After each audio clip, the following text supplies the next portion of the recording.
Good evening बच्चों, कैसे हैं आप लोग? Very good evening, good evening, good evening, very good evening.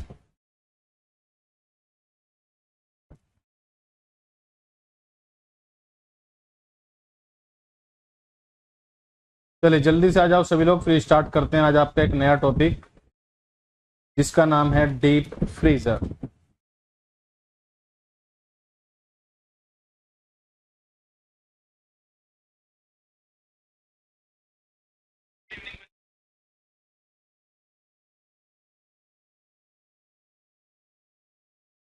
ठीक है, वेरी गुड इवनिंग। चलिए तो फिर स्टार्ट करते हैं। आज हम बात करने वाले हैं डीप फ्रीजर की। ठीक है, तो ये आपका इंग्लिश में हो गया डीप फ्रीजर। अगर हिंदी में हम बात करें तो इसे सेम इसी तरह से लिखा जाता है, डीप फ्रीजर।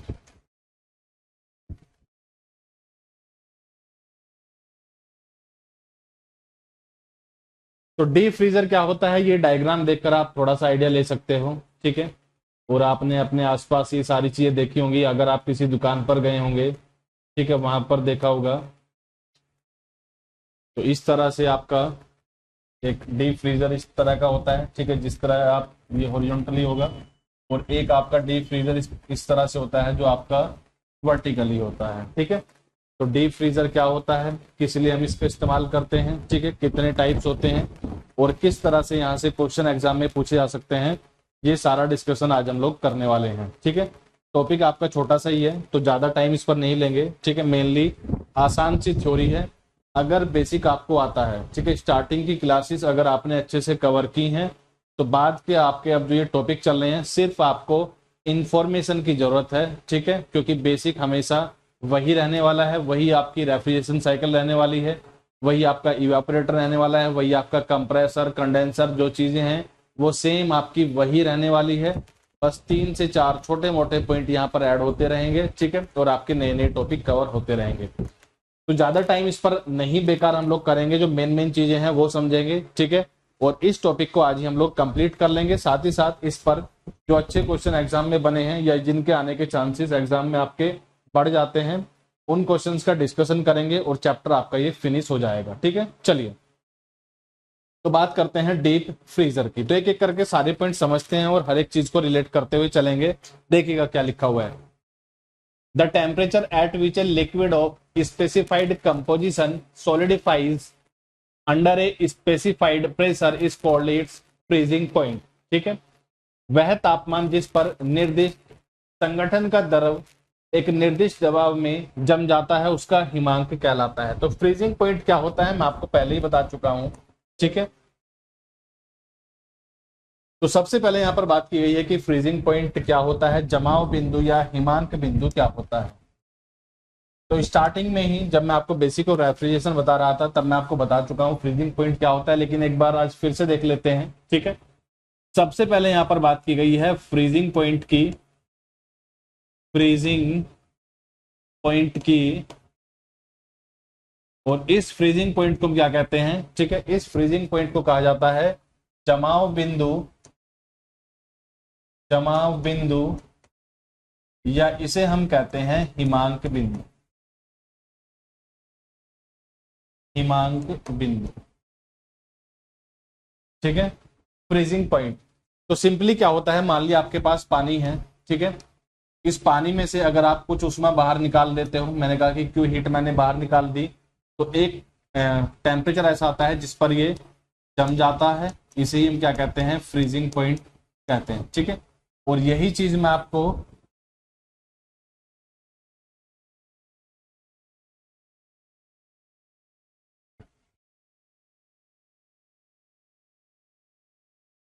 फेज डायग्राम से भी बता चुका हूं। मान लिया ये आपका पानी के लिए क्या है, फेज डायग्राम है। तो ये लाइन जो आपकी होती है इसे ही हम कहते हैं फ्रीजिंग लाइन। ये लाइन जो होती है इसे क्या कहा जाता है, फ्रीजिंग लाइन कहा जाता है। मान लिया यहाँ पर क्या है, पानी है। ठीक है, और पानी को अगर आप ठंडा करते जाओगे, पानी से अगर उष्मा बाहर निकालते जाओगे एक कांस्टेंट दाब पर, कांस्टेंट प्रेशर पर, तो एक टाइम ऐसा आता है कि जैसे ही पानी इस लाइन को पार करेगा, इसमें सॉलिड में यानी कि ठोस में कन्वर्ट हो जाता है। ठीक है, सॉलिड यानी कि ठोस में कन्वर्ट हो जाता है या उसकी बर्फ बन जाती है। ठीक है, तो इस लाइन को जिसे हमने फ्रीजिंग लाइन कहा, जैसे ही ठीक है टेम्परेचर इससे कम होगा तो पानी आपका जम जाता है यानी कि बर्फ में कन्वर्ट हो जाता है। सिंपली अगर हम बात करें, मान लिया आपके पास 30 डिग्री सेल्सियस का पानी है, ठीक है, तो किस तरह से इस पानी की कूलिंग होगी? पहले 30 डिग्री सेल्सियस से आप इसकी कूलिंग करोगे 0 डिग्री सेल्सियस तक। ठीक है, 30 डिग्री सेल्सियस पर भी क्या है? ये पानी है यानी कि वाटर है। 30 डिग्री सेल्सियस पर भी क्या है? ये पानी है यानी कि वाटर है। ठीक है, 0 डिग्री सेल्सियस पर भी क्या है? पानी है, वाटर है। ये इसकी सेंसिबल कूलिंग की हम बात कर रहे हैं। ठीक है, 0 डिग्री से 0 डिग्री सेल्सियस पर क्या होता है? इसका फेज चेंज होता है, अवस्था में परिवर्तन होता है। और 0 डिग्री सेल्सियस को ही कहा जाता है इसका फ्रीजिंग पॉइंट कहा जाता है, यानी कि जमाव बिंदु कहा जाता है जिस पर पानी जम जाता है। ठीक है, 0 टू 0 क्या रहेगा? यहाँ पर हम लेटेंट हीट की बात करते हैं। ठीक है, लेटेंट हीट की यहाँ पर बात करते हैं। लेटेंट हीट क्या होती है? ये सारी चीजें मैं आपको डिटेल में पहले ही बता चुका हूं। तो पहला पॉइंट यही कहता है कि the temperature at which a liquid of specified composition solidifies under a specified pressure is called its freezing point. ठीक है, तो फ्रीजिंग पॉइंट या हिमांक बिंदु किसको कहा जाता है? जिस पर कोई द्रव जम जाता है, इसे हम कहते हैं फ्रीजिंग पॉइंट या हिमांक बिंदु।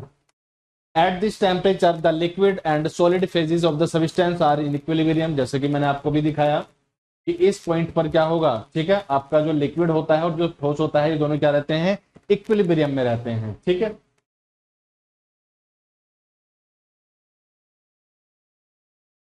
तो at this temperature the liquid and solid phases of the substances are in equilibrium. इस तापमान पर पदार्थ के लिक्विड यानी कि द्रव। अच्छा, ये मैं आपको बता देता हूं आज क्लियर करके। ये चीज भी मैं आपको समझा देता हूं कि अगर कहीं पर लिक्विड को तरल लिखा हुआ है, ठीक है, तो आप उसे बाद में करेक्ट कर लेना। अगर गूगल से आप ट्रांसलेट करोगे तो लिक्विड के लिए हमेशा तरल आता है। ठीक है, तो एक बार समझिएगा क्या है बच्चे। एक हमारा होता है फ्लूइड, इस फ्लूइड को हम क्या कहते हैं? तरल। ठीक है, फ्लूइड क्या होते हैं? बेसिकली जो फ्लो कर सकते हैं, बह सकते हैं, उन्हें फ्लूइड कहा जाता है। ठीक है, अब इस फ्लूइड को हम रखते हैं दो पार्ट में। फ्लूइड में आपकी गैस भी होती है। ठीक है, सिंपल इसमें गैस भी होती है और इसमें लिक्विड भी होता है जिसे हम क्या कहते हैं? द्रव कहते हैं। लेकिन होता क्या है कि जब आप ट्रांसलेट करते हो तो लिक्विड के लिए हमेशा तरल आ जाता है। तो कहीं पर अगर गलती से तरल आ गया है, ठीक है, और मैं उसे करेक्ट करना भूल गया हूं, तो ये अब आपकी जिम्मेदारी है कि आपको क्या करना है। ठीक है, अब ये आपकी जिम्मेदारी है कि आपको लिक्विड को द्रव ही कंसिडर करना है। ठीक है, अब ये आज से आपकी क्या है? जिम्मेदारी है। तो जहां पर भी लिक्विड लिखा हुआ है, आप क्या कर दोगे? उसे द्रव कर दोगे। ये आज से आपकी जिम्मेदारी हो गई है। जहां पर भी आप लिक्विड लिखा पाओगे उसे द्रव में कंसिडर करोगे। चलिए, तो a deep freezer is a freezer for the quick freezing and long term storage of food. ठीक है, एक डीप फ्रीजर भोजन के त्वरित ठंड और दीर्घकालिक भंडारण के लिए एक फ्रीजर है। ठीक है, क्या कर सकते हैं? जहां पर बहुत तेजी से हमें चीजों को ठंडा करना होता है, बहुत तेजी से चीजों को जमाना होता है, वहां पर हम डीप फ्रीजर की बात करते हैं। और ये कोल्ड स्टोरेज की तरह भी वर्क करते हैं। ठीक है, यानी कि लंबे टाइम के लिए अगर आपको फूड को स्टोर करके रखना है तो यहाँ पर आप रख सकते हो, जिससे उनकी लाइफ बढ़ जाती है। ठीक है, deep freezers are widely used in restaurant. इनका रेस्टोरेंट में इस्तेमाल करते हैं, रिटेल शॉप्स में इस्तेमाल करते हैं, फूड इंडस्ट्रीज में इस्तेमाल करते हैं। और प्रिजर्विंग फूड, ठीक है, फूड को एक लंबे टाइम तक अगर आप सुरक्षित भंडार करके रखना चाहते हो तो यहाँ इन सभी जगहों पर आप डीप फ्रीजर का इस्तेमाल कर सकते हो। ठीक है, रेस्टोरेंट में आपने देखे होंगे, ये तो बहुत प्रैक्टिकल सी चीजें आपने रखे हुए भी देखे होंगे। तो रिटेल शॉप है, फूड इंडस्ट्रीज है, ठीक है, प्रिजर्विंग फूड, जैसे पनीर आप लेने जाते हो तो पनीर को कहाँ से निकालता है? वो डीप फ्रीजर से ही निकालता है। ठीक है, दूध आपने देखा होगा, दूध डेली आता है, मिल्क जो होता है, इसे डीप फ्रीजर में ही स्टोर करके रखते हैं ताकि इसकी लाइफ साइकिल बढ़ जाए, लंबे टाइम तक इसे इस्तेमाल हम कर सकें। अदरवाइज गर्मी इतनी है कि आप बाहर फूड को रखोगे, अगर आपने दूध ही बाहर रख दिया तो बेकार हो जाता है। ठीक है, लेकिन जहां पर और भी कम तापमान पर और बहुत तेजी तेजी से, ठीक है, चीजों को ठंडा करके रखना होता है, वहां पर हम डीप फ्रीजर की बात करते हैं। ठीक है, अगर एग्जामिनर आपसे कहता है कि एक नॉर्मल आपके घर में जो रेफ्रिजरेटर रखा हुआ है और डीप फ्रीजर की अगर हम बात करते हैं, तो इन दोनों में डिफरेंस है क्या? डिफरेंस कुछ नहीं है बच्चे, ठीक है, सारी चीजें सेम है, सब चीजें एकदम बिल्कुल परफेक्टली सेम है, बस जो टेम्परेचर की सेटिंग होती है सिर्फ उसी में ही दोनों में अंतर आता है। ठीक है, टेम्परेचर की सेटिंग डिफरेंट है, बाकी दोनों में यानी कि रेफ्रिजरेटर में और डीप फ्रीजर में, ठीक है, इनकी जो बेसिक साइकिल होती है बिल्कुल समान है। अंतर कहां पर आता है? अंतर आता है सिर्फ और सिर्फ टेम्परेचर सेटिंग में। ठीक है, चलिए अगला पॉइंट देखिएगा, a freezer can also be set to be a food preservation machine that prevents bacteria from forming. तो ये कभी कभी क्वेश्चन एग्जामिनर पूछ लेता है, ठीक है, कि डीप फ्रीजर का इस्तेमाल क्यों करते हैं? ठीक है, बैक्टीरिया की फॉर्मेशन ना हो, बैक्टीरिया की फॉर्मेशन ना हो इसीलिए खाने को, ठीक है, खाद्य पदार्थों को ठंडा करके रखा जाता है। ठीक है, जो बैक्टीरिया बनने से रोकता है। मेन पॉइंट यही है कि खाने को हम ठंडा करके क्यों रख रहे हैं? ताकि बैक्टीरिया ना बने और खाना आपका बेकार ना हो। जैसे ही बैक्टीरिया बनेगा ये खाने को बेकार करना स्टार्ट कर देगा। A freezer can also be said to be a food preservation machine that prevents bacteria from forming. Bacteria from forming.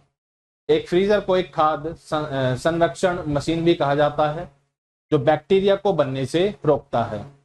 It has several basic components like compressor, condenser, metering devices, evaporator. जैसे कि मैं आपको पहले ही बता चुका हूं, इस cycle को अगर रन कराना है तो ये बेसिक कंपोनेंट है, इनकी जरूरत पड़नी ही पड़नी है। ठीक है, जितनी भी रेफ्रिजरेशन साइकिल की आप बात करोगे या जितने भी ऐसी चीजें आप बनाओगे जो चीजों को ठंडा करके रखती है, तो उसके लिए कंप्रेसर, इवापोरेटर या जितने भी ये कंपोनेंट यहाँ पर लिखे हुए हैं, इन सभी की जरूरत पड़ने वाली है। ठीक है, तो basic component like compressor, condenser, metering device, evaporator, ठीक है, इन सभी की यहाँ पर भी जरूरत पड़ने वाली है। These components work together to absorb the warm air and cool the freezer air to a temperature which converts water contained in the food to ice। ठीक है, तो ये क्या करता है कि ये साइकिल चीजों को ठंडा करने में इस्तेमाल होती है और खाने के अंदर जो पानी की मात्रा होती है उसे बर्फ में जमा देती है, जिससे आप खाने को एक लंबे टाइम तक स्टोर करके रख सकते हो। ये घटक गर्म हवा को अवशोषित करने के लिए एक साथ काम करते हैं और फ्रीजर की हवा को ऐसे तापमान पर ठंडा करते हैं जो भोजन में मौजूद पानी को बर्फ में बदल देता है, जिससे लंबे टाइम तक खाना आपका सुरक्षित भंडार किया हुआ रहता है। बोलो, ये बहुत सिंपल चीजें हैं। जो मेन पॉइंट यहाँ पर है वो है कि बैक्टीरिया से बचाना है। ठीक है, एग्जामिनर जो क्वेश्चन बना सकता है वो क्या बनाएगा कि बैक्टीरिया से अगर हमने खाने को बचा लिया तो ये लंबे टाइम तक इसे भंडार करके हम रख सकते हैं। ठीक है, ये मेन पॉइंट है यहाँ पर।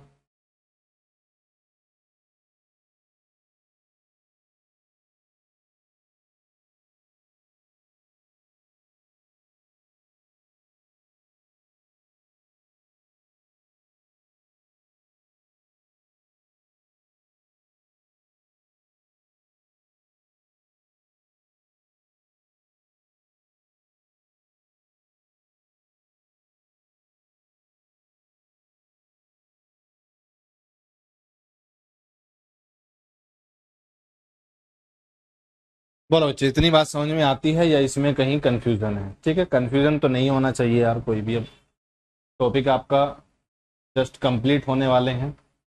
बेसिक अगर आपने सही से सीखा है तो कुछ ज़्यादा चीज़ें नहीं बचती हैं, 2 से 3 चीज़ें नई नई ऐड होती रहेंगी, बाकी सारी वही कहानी रहेगी जो आप अभी तक पढ़ते आए हो।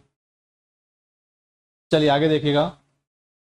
तो a lot of new developments have been taken in the design of deep freezer. ठीक है, अगर हम जब से डीप फ्रीजर बनाए गए और अभी तक के समय की अगर हम बात करें तो टाइम टू टाइम हमें चेंजेस करने पड़ते हैं, टाइम टू टाइम हमें चीज़ों को अपडेट करना पड़ता है। डीप फ्रीजर के डिजाइन में कई नए विकास हुए हैं। The features like thermostat, automatic defrost, energy efficiency and interior light have made deep freezer convenient to use। ठीक है, थर्मोस्टेट, स्वचालित defrost हमें पूरा डिटेल में पढ़ना है। ठीक है, ये टॉपिक अभी आपका बचा हुआ है और काफी इंपॉर्टेंट है। तो डी फ्रोस्ट पढ़ेंगे, कोशिश करेंगे कि अगली क्लास में कर लें, और अगली में नहीं होता है तो उससे अगली में देख लेंगे, ठीक है। लेकिन ये टॉपिक भी आपका होना जरूरी है। तो थर्मोस्टेट, स्वचालित डी फ्रोस्ट, ऊर्जा दक्षता और आंतरिक रोशनी जैसी सुविधाओं ने डी फ्रीजर को उपयोग में सुविधाजनक बना दिया है, ठीक है। कई निर्माता ऊर्जा खपत को कम करने के लिए ऊर्जा कुशल मॉडल पेश करते हैं, ठीक है। तो मेनली क्या है कि स्टार्टिंग में ऐसा नहीं था, ठीक है। स्टार्टिंग में एनर्जी कंजम्पशन की बात ज्यादा नहीं करते थे, लेकिन आप अगर देख सकते हो, ठीक है, कि आजकल जब भी आप कुछ चीज खरीदने जाते हो, आप टीवी खरीदने जाओ, आप कूलर खरीदने जाओ, आप एसी खरीदने जाओ, या कुछ भी खरीदने जाओगे, तो वो एनर्जी एफिशिएंसी की बात बिल्कुल करेंगे, सेविंग की बात बिल्कुल करते हैं, ठीक है। रीजन क्या है? क्योंकि आप देख सकते हो कि इलेक्ट्रिसिटी की कॉस्ट लगातार बढ़ती जा रही है, तो एनर्जी एफिशिएंट मॉडल, ठीक है, क्या करते हैं, हमारा खर्चा बचाने में काफी मदद करते हैं। तो इसके लिए रेटिंग दी जाती है 3 स्टार, 4 स्टार, 5 स्टार, इस तरह से रेटिंग गिवन होती है। तो जितनी अच्छी रेटिंग होगी उतना ही अच्छा आपका डीप फ्रीजर माना जाएगा। तो ये एक आसान सा डायग्राम आप देख सकते हो जिसे हम बोलते हैं चेस्ट डीप फ्रीजर। तो स्टार्टिंग में मैंने आपको ये जो डायग्राम दिखाए थे, ठीक है, ये वाला जो आपको दिख रहा होगा, ये वाले जो दोनों दिख रहे हैं, इन्हीं को ही हम बोलते हैं चेस्ट डीप फ्रीजर। ये जो दो डायग्राम आपको दिख रहे होंगे, इसी को ही बोला जाता है chest deep freezer. Chest deep freezer, ये आपका वर्टिकल डीप फ्रीजर, और ये जो आपको दिख रहे हैं इन्हें हम बोलते हैं चेस्ट डीप फ्रीजर। तो यहाँ पर एक डायग्राम आपको दिख रहा है जिसमें चेस्ट डीप फ्रीजर को दिखाया गया है, और आगे थोड़ा सा पहले हम बात करेंगे चेस्ट डीप फ्रीजर के बारे में। तो ये आपका है चेस्ट डीप फ्रीजर।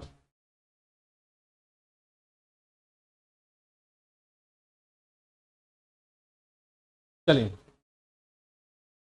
आगे देखिएगा, watch for the energy star logo on the model you are considering to buy. आप जिस मॉडल को खरीदने पर विचार कर रहे हैं उस पर एनर्जी स्टार लोगो देखें, ठीक है, कौन सा लगा हुआ है।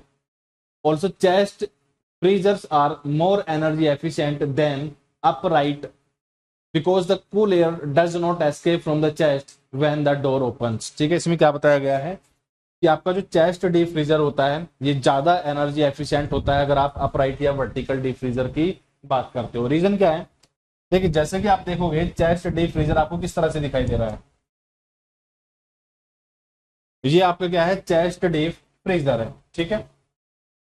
तो ये इसका डोर हो गया। तो बच्चे जैसे कि मैंने आपको बताया है कि जो ठंडी हवा होगी वो नीचे की तरफ बैठी रहेगी, गर्म हवा ऊपर आ जाती है, ठीक है। तो यहाँ पर भी क्या होगा, ठंडी हवा नीचे की तरफ रहेगी हमेशा, ठीक है, और गर्म हवा ऊपर की तरफ। जो बार बार जब आप इसे ओपन या क्लोज करोगे तो उस केस में ठंडी हवा जो है इसके बाहर जाने के चांसेस कम रहते हैं, ठीक है। लेकिन अगर आप अपराइट डीप फ्रीजर की बात करते हो तो यहाँ पर ठंडी हवा के बाहर निकलने के चांसेस बराबर ही बने रहते हैं, ठीक है। तो इसी वजह से जो आपका चेस्ट डीप फ्रीजर होता है ये ज्यादा एनर्जी एफिशिएंट होता है अगर इसका कंपैरिजन हम करते हैं अपराइट डीप फ्रीजर से, ठीक है। तो यहाँ पर ये लिखा हुआ है, ठीक है, क्या है, also chest freezers are more energy efficient than upright because the cool air does not escape from the chest when the door opens, ठीक है। तो साथ ही चेस्ट फ्रीजर अपराइट की तुलना में अधिक ऊर्जा कुशल होते हैं क्योंकि दरवाजा खुलने पर चेस्ट से ठंडी हवा नहीं निकलती है। क्यों नहीं निकलती है? क्योंकि ठंडी हवा रहेगी नीचे की तरफ, दरवाजा लगा है ऊपर की तरफ, आप ऊपर से खोलोगे इसे, ठीक है, लेकिन ठंडी हवा नीचे ही बनी रहती है। तो इस वजह से आपका जो चेस्ट फ्रीजर होते हैं ये ज्यादा एनर्जी एफिशिएंट होते हैं, ठीक है। आगे देखिएगा, it is also considered an essential piece of equipment in laboratory. आप अगर प्रयोगशाला की बात करते हो तो वहां पर भी चीजों को एक अच्छे तापमान पर मेंटेन करके रखना होता है, ठीक है। तो deep freezers are commonly used in research organisation. अगर आप रिसर्च ऑर्गेनाइजेशन की बात करोगे, अनुसंधान प्रयोगशालाओं की बात करोगे, मेडिकल सेंटर्स, चिकित्सा केंद्रों की बात करते हो, ठीक है, फार्मास्यूटिकल्स की बात करते हो, स्टोरेज ऑफ ब्लड्स की बात करते हो, माइक्रो ऑर्गेनिज्म की बात करते हो, और अगर अदर केमिकल के स्टोरेज की बात करते हो तो वहां पर भी डीप फ्रीजर का उपयोग काफी किया जाता है। तो ये सारे यूज आप देख लेना एक बार कहाँ कहाँ पर यूज करते हैं। Equipments in laboratory, research organisation में इनका इस्तेमाल किया जाता है, मेडिकल सेंटर्स में, रिसर्च लेबोरेटरीज में, फार्मास्यूटिकल्स इंडस्ट्रीज में, storage of blood samples, micro organisms और अन्य केमिकल्स जो होते हैं जिनके स्टोरेज के लिए डीप फ्रीजर की जरूरत पड़ती है। तो कुछ नहीं है, सिंपल सा है। चलिए आगे बढ़े फिर। The temperature range of deep freezer vertical range from -25 degree Celsius to ±0.5 degree Celsius as per the requirement of industries. ठीक है, तो ये क्या होती है, इसकी टेम्परेचर रेंज होती है -25 इसमें आप ±0.5 कर सकते हो। कैसे? -25 अगर मैं इसमें +0.5 करता हूं तो ये आपका हो जाता है माइनस, कितना हो जाएगा, 24.5। ठीक है, और -25 और -0.5 करता हूं तो ये आपका हो जाता है -25.5। तो इसके बीच में आपकी लगभग डीप फ्रीजर की रेंज बनी रहती है। The temperature range of deep freezer vertical range from -25 degree Celsius ±0.5 degree Celsius as per the requirement of industry. उद्योग की आवश्यकताओं के अनुसार डीप फ्रीजर वर्टिकल की तापमान सीमा -25 डिग्री सेल्सियस से ±0.5 डिग्री सेल्सियस तक होती है। चलिए आगे बढ़ते हैं। फिर आप देख रहे होंगे यहां पर वर्टिकल अपराइट डीप फ्रीजर।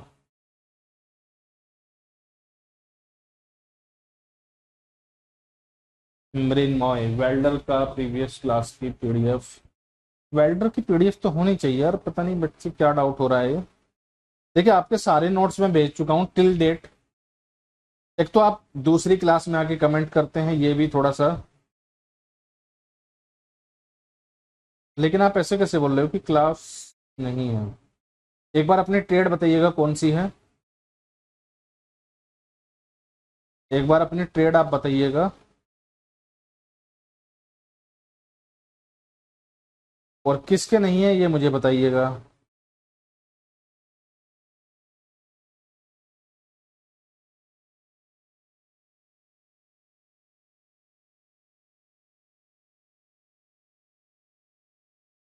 ये देखिए बच्चे, नोट्स मैं अपलोड करा चुका हूँ। ठीक है, मैंने आपके इसमें जाकर खोले हैं, 352 पेज हैं, जो फर्स्ट क्लास मैंने आपसे कहा था सारी इसमें खुल रही हैं।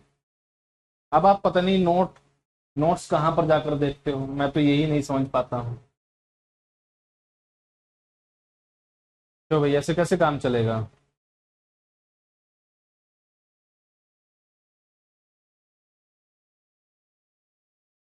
और बाकी के जो बचे हुए हैं मैं ऑलरेडी भेज चुका हूँ, तो थोड़ा बहुत टाइम लगेगा, थोड़ा सा टाइम और दीजिएगा।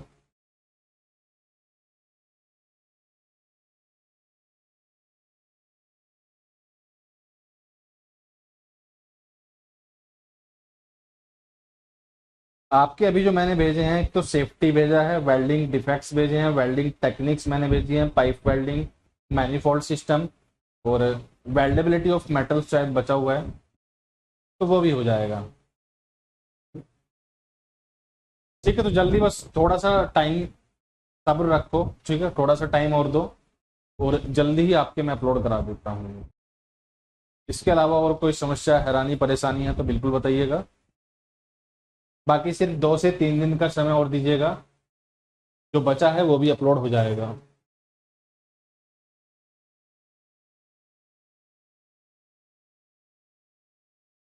क्यों भाई, थोड़ा सा संयम और रखो, जो बचा है वो भी आपका जल्दी ही अपलोड हो जाएगा।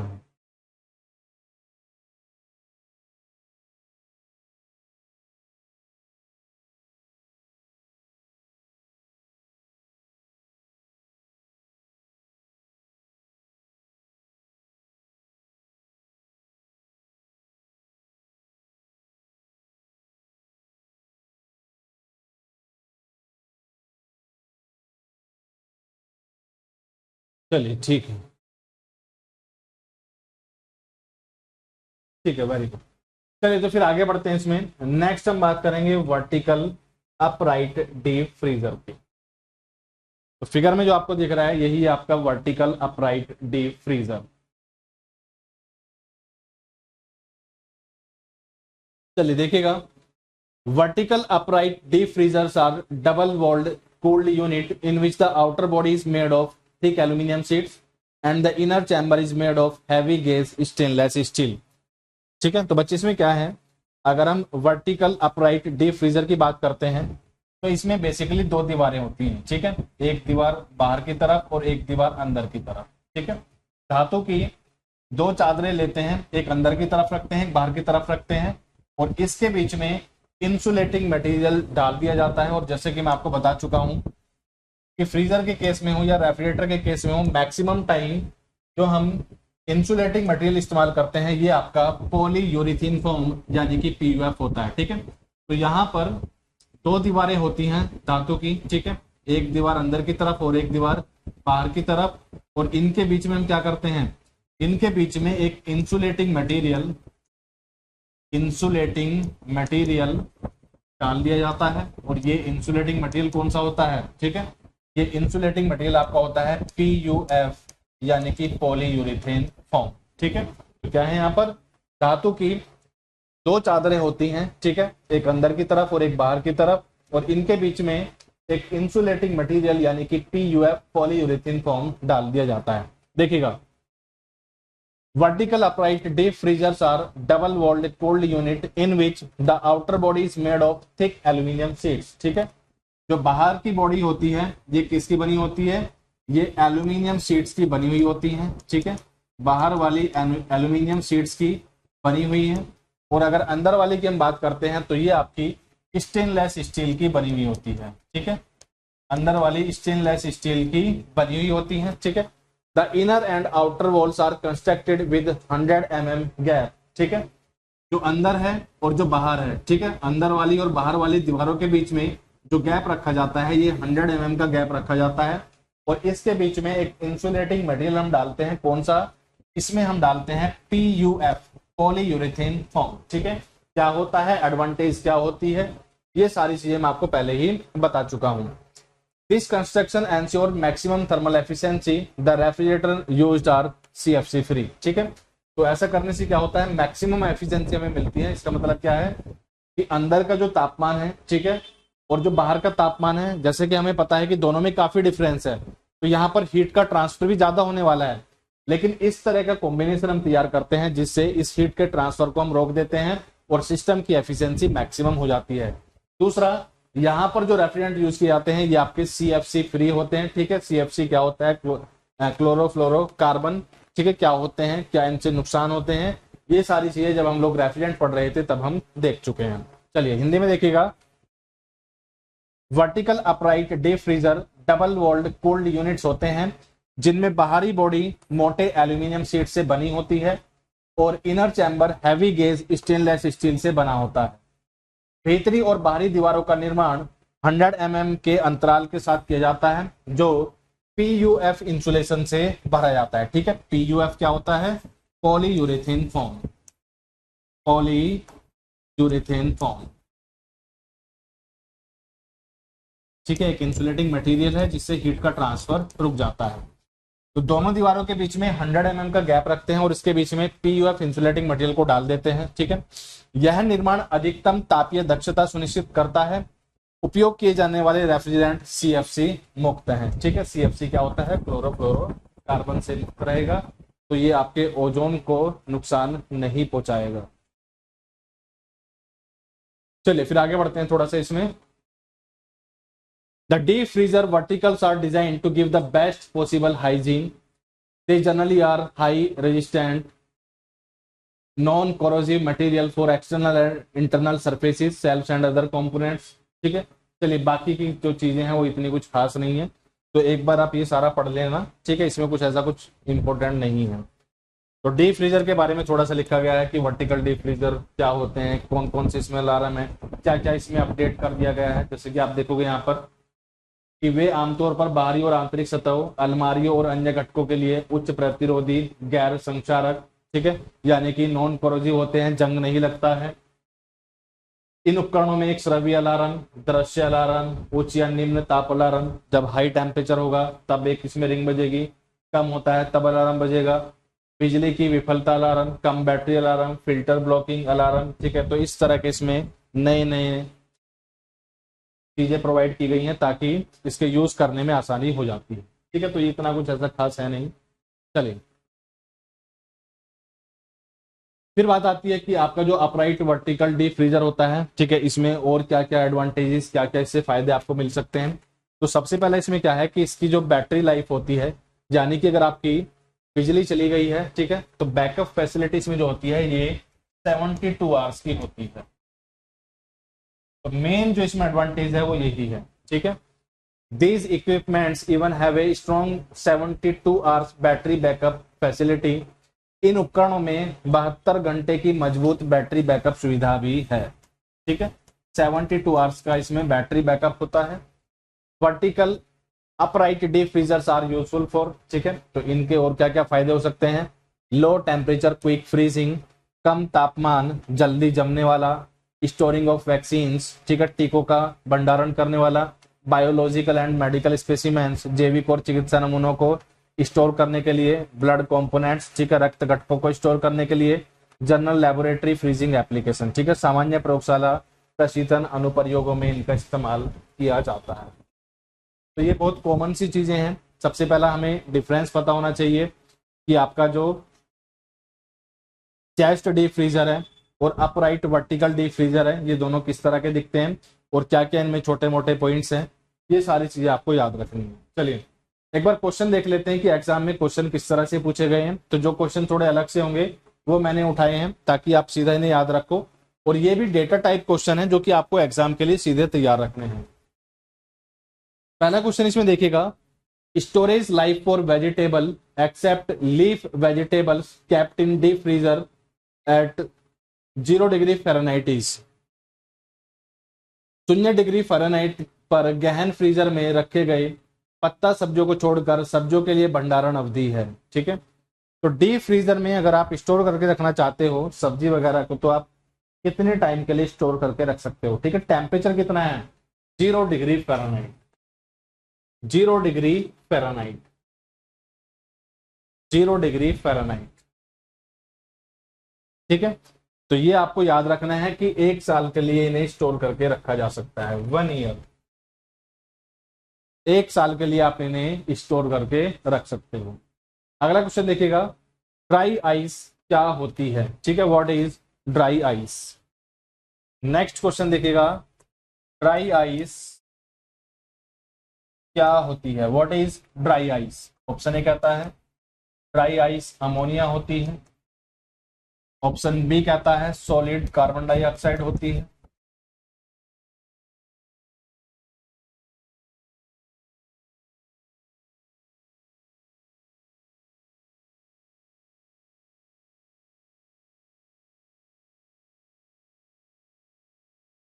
सी कहता है कार्बन मोनोऑक्साइड होती है,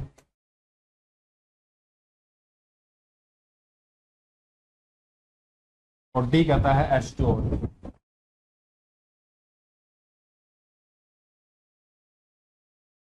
ठीक है, तो ये मैं आपको शायद पहले बता चुका हूँ, अगर नहीं बताया है तो मैंने। ठीक है, ड्राई आइस आपकी जो होती है ये आपकी सॉलिड CO2 होती है। ठीक है, इसके अंदर क्या होता है कि जो आइस की फॉर्म में रखा होता है, ठीक है, जो सॉलिड की फॉर्म में रखा होता है, जैसे ही आप इसे गर्म करने की कोशिश करते हो ये सीधा वेपर में यानी कि वाष्प में कन्वर्ट हो जाता है, यानी कि इसका क्या होता है, सब्लिमेशन होता है। ये इसके अंदर खासियत होती है। ठीक है, इसका क्या हो जाता है, सीधा सब्लिमेशन हो जाता है। तो इस क्वेश्चन के लिए आपका बी पार्ट बिल्कुल सही रहने वाला है, ड्राई आइस क्या होती है।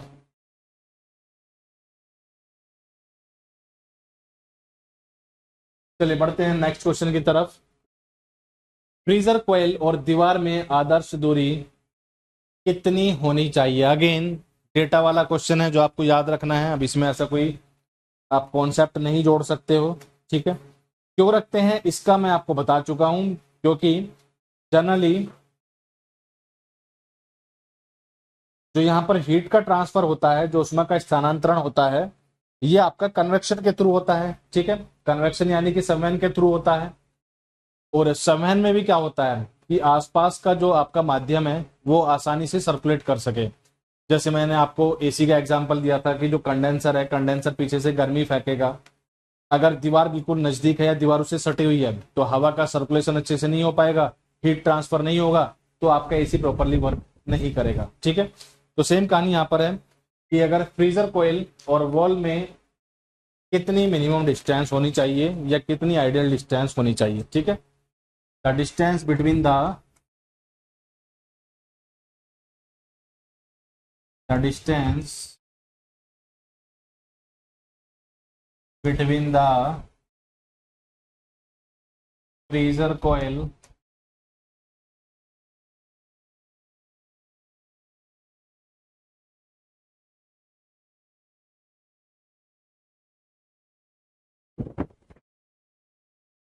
The distance between the freezer coil and wall is. ठीक है, फ्रीजर कोयल और दीवार में आदर्श दूरी कितनी होनी चाहिए। ठीक है, तो ये आपको याद रखना है, ये आपकी 3 से 5 इंच या 7.6 से 12.7 सेंटीमीटर होती है। ठीक है, ये आपकी 3 से 5 इंच या 7.6 से 12.7 सेंटीमीटर होती है। तो ए ऑप्शन इसके लिए बिल्कुल सही रहने वाला है।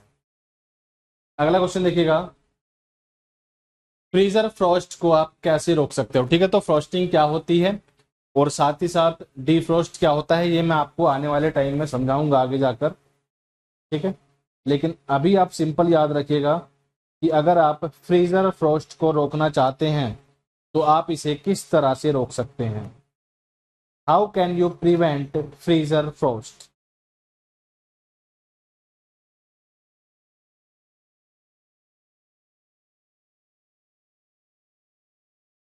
How can you prevent freezer Frost. How can you prevent freezer Frost.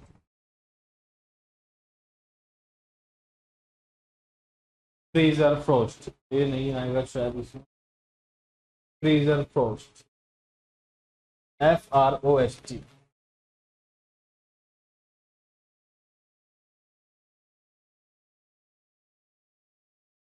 Freezer Frost को आप कैसे रोक सकते हैं। ठीक है, प्रत्येक 6 माह बाद फ्रीजर की सर्विसिंग करवाएं। फ्रीजर में बेकिंग सोडा का एक बॉक्स रखें।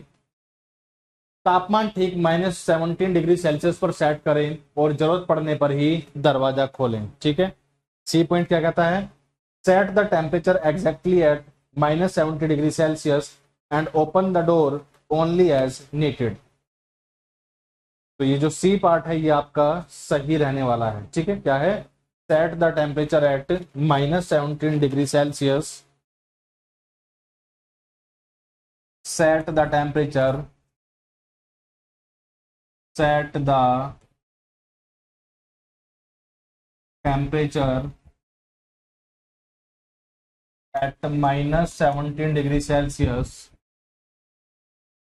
and open the door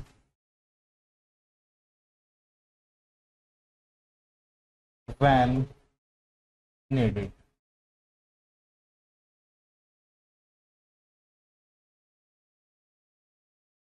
तो how can you prevent freezer Frost. Freezer Frost को आप कैसे रोक सकते हैं, तो तापमान ठीक -17 डिग्री सेल्सियस पर सेट करें और जरूरत पड़ने पर ही दरवाजा खोलें।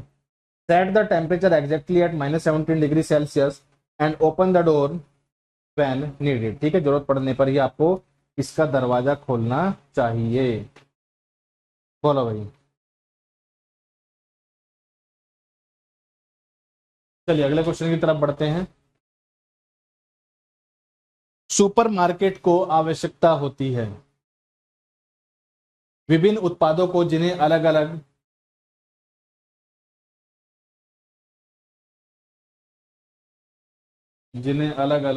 ठीक है हालात जिन्हें अलग अलग हालात की जरूरत होती है स्टोर करने का प्रावधान। खराब होने वाले उत्पादों जिन्हें हम बोलते हैं पेरिशेबल प्रोडक्ट के उच्च मूल्य के कारण विश्वसनीय रेफ्रिजरेशन सिस्टम। लंबी रेफ्रिजरेंट ट्यूब के कारण अधिक रेफ्रिजरेंट इन्वेंट्री। ठीक है, और ऑप्शन डी कहता है उपरोक्त सभी। ऑप्शन डी कहता है उपरोक्त सभी। ऑप्शन डी कहता है उपरोक्त सभी।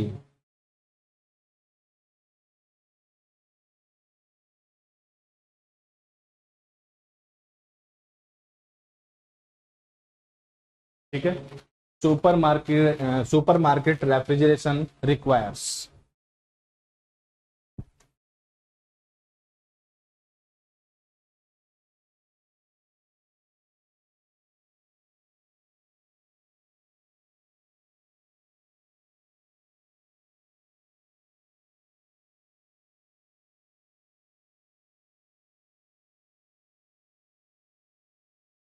ऑप्शन देखिएगा, विभिन्न उत्पादों को जिन्हें अलग अलग हालत की जरूरत होती है स्टोर करने का प्रावधान। ठीक है, देखिए हमारे पास नंबर ऑफ प्रोडक्ट्स मार्केट में होते हैं। ठीक है, तो ऐसा नहीं है कि सभी को अगर हम एक ही तापमान पर स्टोर करके रखें तो उनकी लाइफ साइकिल बढ़ सकती है। ठीक है, ऐसा नहीं है, अलग प्रोडक्ट के लिए अलग तापमान पर स्टोरेज करने की जरूरत पड़ती है। ठीक है, तो हमारा रेफ्रिजरेशन सिस्टम कुछ ऐसा होना चाहिए, ठीक है, जिसमें हम टेम्परेचर सेटिंग को क्या कर सकें, चेंज कर सकें। ठीक है, तो provision of storing a wide variety of product requiring different conditions. ठीक है, तो डिफरेंट कंडीशंस यानी कि अलग अलग डिफरेंट कंडीशंस पर स्टोर करने की जरूरत पड़ती है, तो ये बिल्कुल सही है। खराब होने वाले उत्पादों जिन्हें हम बोलते हैं पेरिशेबल प्रोडक्ट्स के उच्च मूल्य के कारण विश्वसनीय रेफ्रिजरेशन सिस्टम। ठीक है, तो हमारा रेफ्रिजरेशन सिस्टम एक अच्छा रेफ्रिजरेशन सिस्टम होना चाहिए ताकि ऐसे प्रोडक्ट जिनकी कॉस्ट क्या है, ज्यादा है, उसे आसानी से हम स्टोर करके रख सकें और एक लंबे टाइम तक स्टोर करके रखा जा सके। तो सुपर मार्केट में इसकी जरूरत बिल्कुल पड़ती है। ठीक है, अलग अलग कंडीशंस पर स्टोर करने की जरूरत बिल्कुल पड़ती है। लंबी रेफ्रिजरेंट ट्यूब के कारण अधिक रेफ्रिजरेंट इन्वेंट्री। ठीक है, तो रेफ्रिजरेंट इन्वेंट्री की जरूरत भी बिल्कुल पड़ती है। ठीक है, तो सी ऑप्शन भी क्या है यहाँ पर बिल्कुल सही है। तो इस क्वेश्चन के लिए डी पार्ट हमारा बिल्कुल सही रहने वाला है। ठीक है,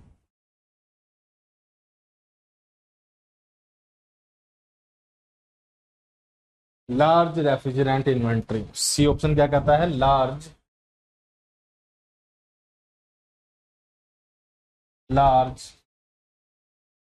refrigerant inventory. Large refrigerant inventory, तीनों ही ऑप्शन क्या है इस क्वेश्चन के लिए बिल्कुल आपके सही है।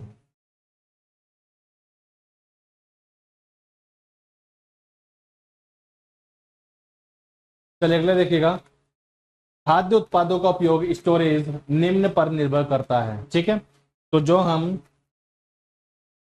आपके जो फूड प्रोडक्ट्स होते हैं इनके स्टोरेज की हम बात करते हैं, यह किन किन चीजों पर डिपेंड करता है।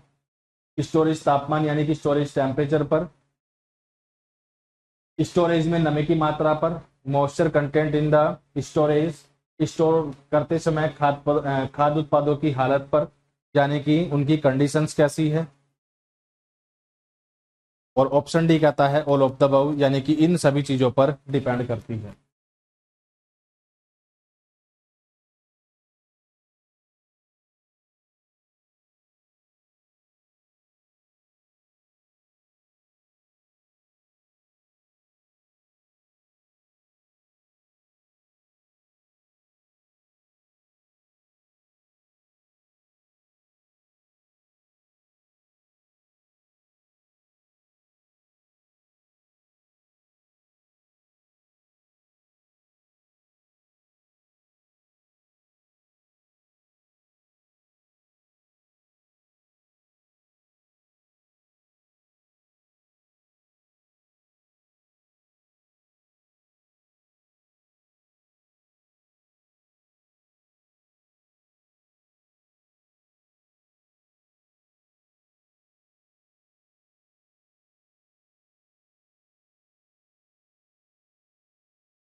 ऑप्शन डी कहता है ऑल, यानी कि इन सभी चीजों की ही जरूरत पड़ती है।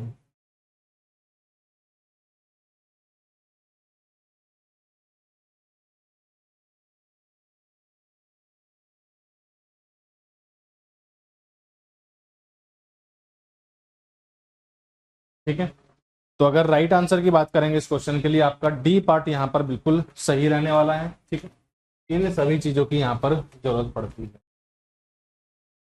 स्टोरेज टेम्परेचर कितना है ये मैटर करता है, मॉइस्चर कंटेंट कितना है ये भी मैटर करता है, उनकी कंडीशंस कैसी हैं ये भी मैटर करता है। तो ऑप्शन डी यहाँ पर बिल्कुल हमारा सही हो जाता है। अगला क्वेश्चन देखिएगा, फ्रीजर में अतिरिक्त फ्रॉस्ट किस कारण से होती है। ठीक है, फ्रीजर में अतिरिक्त फ्रॉस्ट किस कारण से होती है।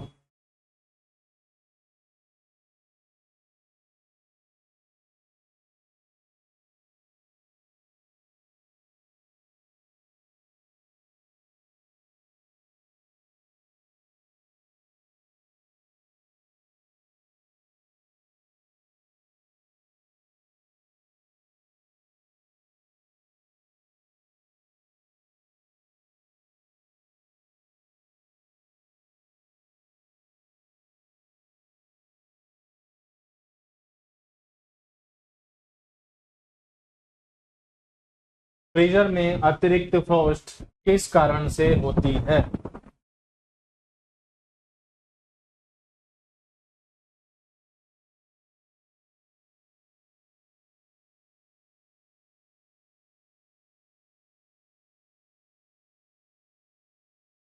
Very good. ठीक है, तो क्या होगा सही आंसर, फ्रीजर दरवाजे की खराब सीलिंग के कारण, पुअर सीलिंग ऑफ द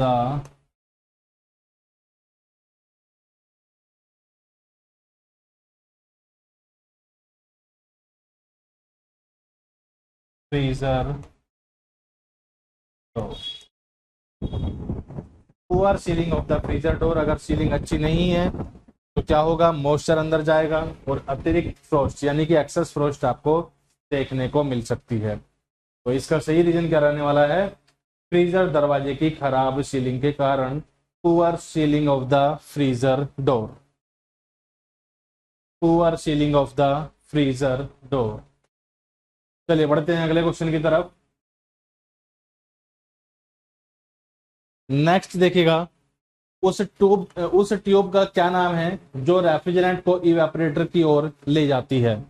इसे कंडेंसर ट्यूब कहते हैं, इवेपोरेटर ट्यूब कहते हैं, मेल्टिंग ट्यूब कहते हैं। ये ऑप्शन डी कहता है नन ऑफ द अबव, इनमें से कुछ भी नहीं कहा जाता है।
उस ट्यूब का क्या नाम है जो रेफ्रिजरेंट को इवेपोरेटर की ओर ले जाती है। What is the name of the tube that carries the refrigerant towards the evaporator? Condenser tube, evaporator tube, melting tube, या ऑप्शन डी कहता है उपरोक्त में से कोई नहीं, नन ऑफ द अबव। उपरोक्त में से कोई सी भी नहीं, नन ऑफ द अबव। ठीक है, वेरी गुड। तो ये आपकी कौन सी होती है, मीटरिंग ट्यूब होती है।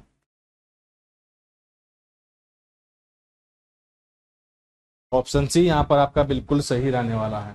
चलिए बढ़ते हैं नेक्स्ट क्वेश्चन की तरफ। फ्रीजर बाहर से कभी कभी गर्म क्यों लगता है?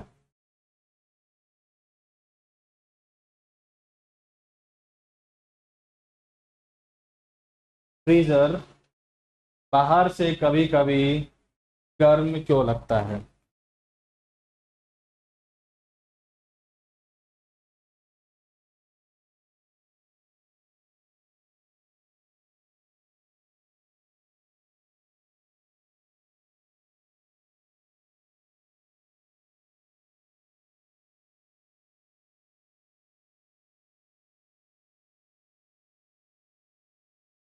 ठीक है, तो फ्रीजर बाहर से कभी कभी गर्म क्यों लगता है? तो इसका रीजन क्या है बच्चे? क्योंकि इसके अंदर जो कंडेंसर कोयल लगी होती है यह हीट छोड़ती है। ठीक है, क्योंकि इसके अंदर जो कंडेंसर कोयल लगी होती है, इसके अंदर जो कंडेंसर कोयल लगी होती है यह हीट छोड़ती है, यानी कि गर्मी छोड़ती है। इस वजह से फ्रीजर को जब आप बाहर से टच करोगे तो यह आपको हल्का हल्का सा गर्म लगता है। रीजन क्या है कि फ्रीजर कोयल जो होती है यह गर्मी छोड़ती है, जिस वजह से ये आपको गर्म लगता है। ठीक है, तो ए पार्ट यहाँ पर सही रहने वाला है। चलिए अगले क्वेश्चन में सबसे आसान चीज पूछी गई है। ठीक है, सबसे आसान क्वेश्चन आज का मैं यही कह सकता हूं। क्वेश्चन क्या है, what is the function of compressor? What is the function of the compressor? What is the function of the compressor? What is the function of the compressor? Compressor का क्या फंक्शन है? यह रेफ्रिजरेंट को compress करता है और गर्म करता है। यह फ्रीजर के पीछे कोयल को कंप्रेस करता है। यह फैन द्वारा सर्कुलेट की जाने वाली हवा को कंप्रेस करता है। और ऑप्शन डी कहता है नन ऑफ द अबव, इनमें से कोई सा नहीं। ठीक है, तो अगर ए पार्ट की आप बात करोगे तो बिल्कुल सही है। यह रेफ्रिजरेंट को कंप्रेस करता है और गर्म करता है। ठीक है, it comprises the refrigerant, it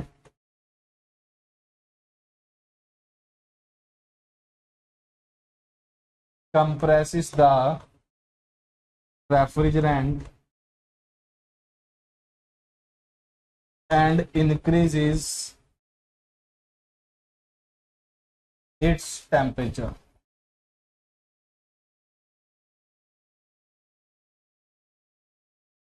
It compresses the refrigerant and increases its temperature. ठीक है, यह रेफ्रिजरेंट को कंप्रेस करता है और गर्म करता है। ए पार्ट यहां पर बिल्कुल सही रहने वाला है। चलिए बढ़ते हैं नेक्स्ट क्वेश्चन की तरफ। पहले फ्रीजर मॉडलों में कौन सा रसायन रेफ्रिजरेंट के रूप में प्रयोग किया गया था?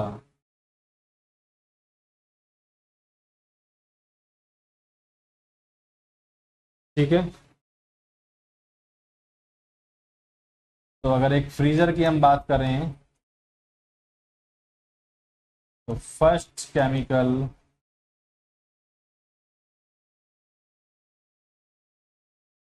used as refrigerant.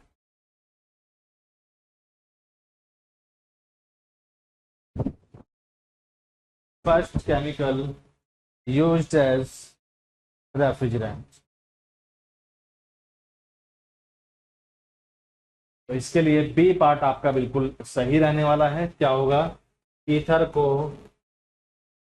रेफ्रिजरेंट की तरह यूज किया गया था। चलिए अगला क्वेश्चन देखते हैं।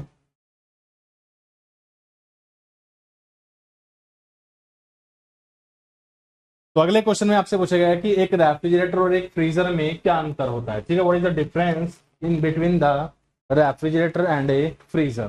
ठीक है, what is the difference, what is the difference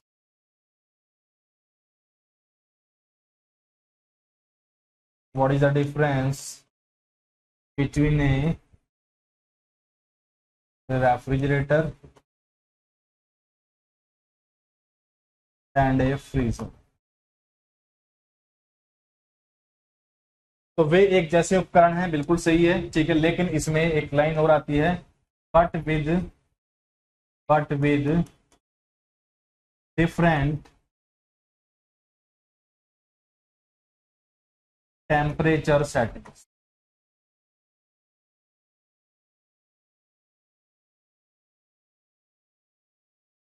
ये लगभग एक जैसे हैं, लेकिन टेम्परेचर की जो सेटिंग करते हैं ये दोनों में क्या होती है, डिफरेंट होती है। These are same but with different temperature settings.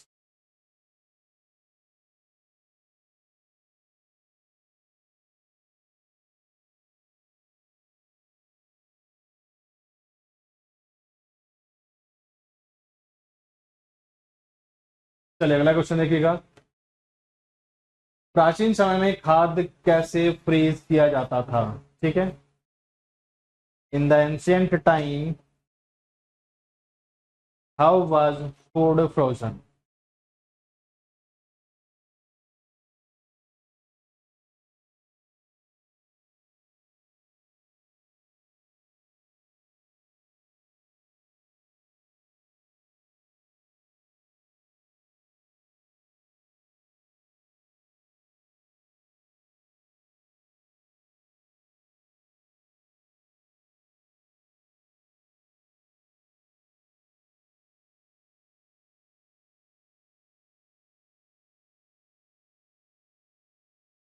How was the food frozen in the ancient time.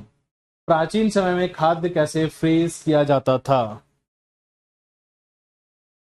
खाद्य को गड्ढों में रखकर बर्फ से कवर कर दिया जाता था।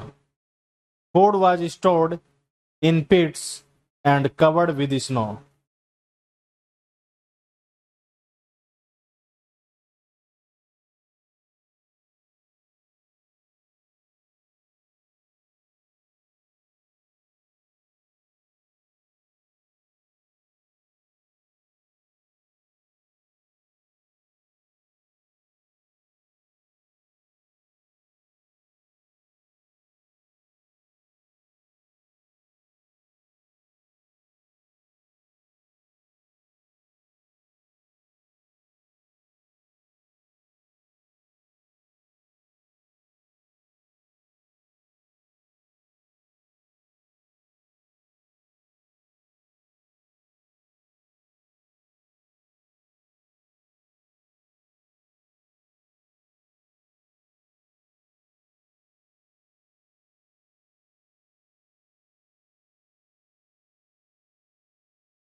ठीक है, तो ए पार्ट यहाँ पर इससे क्या है, बिल्कुल सही रहने वाला है।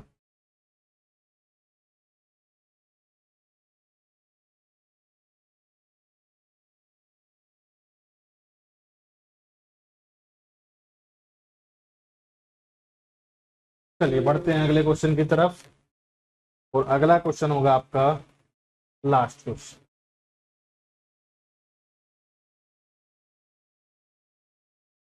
बैक्टीरिया से भोजन क्षय, फूड डीके होने से बचने के लिए निम्नलिखित में से स्टोरेज की कौन सी अच्छी विधि है, ठीक है। मैंने आपको बताया था कि डीप फ्रीजर की हम बात करते हैं, ठीक है। डीप फ्रीजर फूड को बैक्टीरिया से बचाता है, जिससे फूड का डीके नहीं होता है, ठीक है। तो यहाँ पर बैक्टीरिया की बात बिल्कुल की गई है। तो बेक किए फूड को कभी रेफ्रिजरेंट न करें। डेयरी उत्पादों को कमरे के तापमान पर स्टोर करें। फूड को 0 डिग्री सेल्सियस से तापमान पर फ्रीज करें, ठीक है।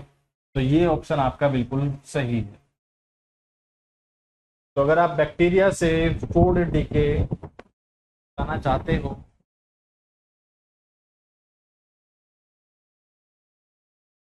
तो क्या करना होगा, फ्रीज फूड लो 0 डिग्री सेल्सियस। फूड को 0 डिग्री सेल्सियस से कम तापमान पर फ्रीज करें, ठीक है। तो ऑप्शन सी यहाँ पर बिल्कुल सही रहने वाला। चलिए, तो मेरी तरफ से यही चैप्टर हो जाता है आपका कंप्लीट। डीप फ्रीजर कंप्लीटेड है, ठीक है। और ज्यादा यहाँ पर वैरायटी वाले क्वेश्चन भी नहीं है, ठीक है। बहुत आसान सा है, इतना कुछ इसमें पढ़ने के लिए नहीं है। तो इससे ज्यादा टाइम इस पर हम ना देंगे, क्योंकि कोई फायदा नहीं है उस चीज का। तो इस चैप्टर में इतने ही रखते हैं और अगली क्लास में आपका एक नया टॉपिक स्टार्ट करेंगे। ठीक है, चलिए फिर आज के लिए इतने ही रखेंगे, मिलेंगे कल सेम टाइम पर। ठीक है बच्चों।